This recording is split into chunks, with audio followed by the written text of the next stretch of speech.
ವಜ್ರಮುನಿ ಕನ್ನಡ ಚಿತ್ರರಂಗ ಕಂಡಂತಹ ಒಬ್ಬ ಅದ್ಭುತ ಖಳನಾಯಕ.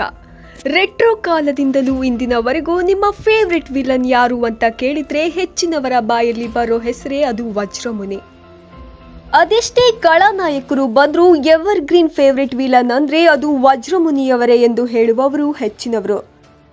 ಕೆಂಪು ಕೆಡ್ಡದಂತಿರುವ ಕಣ್ಣು, ಅಟ್ಟಹಾಸದ ನಗು, ಖಡಕ್ ಮಾತು, ಬಾಡಿ ಲ್ಯಾಂಗ್ವೇಜ್, ಕ್ರೂರವಾದ ಫೇಶಿಯಲ್ ಎಕ್ಸ್ಪ್ರೆಷನ್ ನೋಡಿದ್ರೆ ಅದೆಂಥವನಿಗೂ ಒಮ್ಮೆಲೆ ಭಯ ಬೀಳಿಸುತ್ತೆ.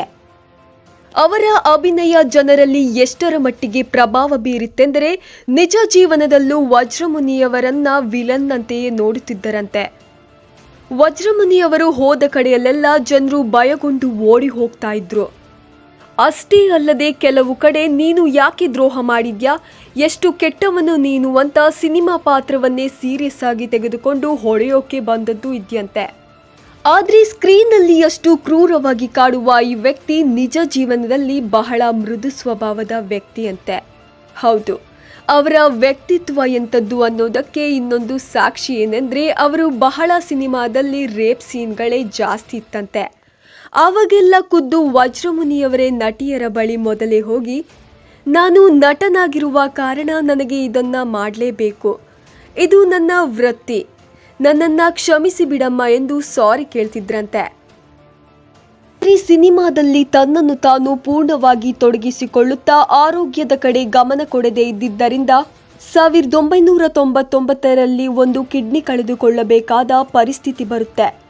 ಬರಬರುತ್ತಾ ಕಿವಿ ಕೇಳುವುದು ಕಡಿಮೆ ಆಗುತ್ತೆ, ಮುಖ ಕೂಡ ಕಪ್ಪು ಬಣ್ಣ ತಿರುಗಲು ಶುರುವಾಗುತ್ತೆ, ಅವರ ದೇಹ ಸಣಕಲಾಗಲು ಶುರುವಾಗುತ್ತೆ, ಹೃದಯ ಸಂಬಂಧಿ ಕಾಯಿಲೆಗಳು ಕಾಣಿಸಿಕೊಳ್ಳುವುದರ ಜೊತೆಗೆ ಕೊನೆಗೆ ಬಹು ಅಂಗಾಂಗ ವೈಫಲ್ಯವಾಗುತ್ತದೆ.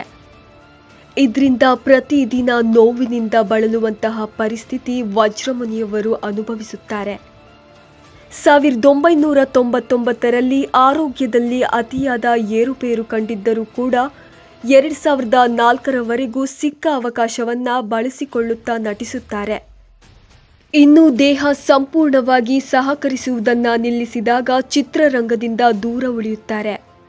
ಹಾಗೆ 2006ರಲ್ಲಿ ಒಂದು ಖಾಸಗಿ ಆಸ್ಪತ್ರೆಯಲ್ಲಿ ನಿಧನರಾಗುತ್ತಾರೆ.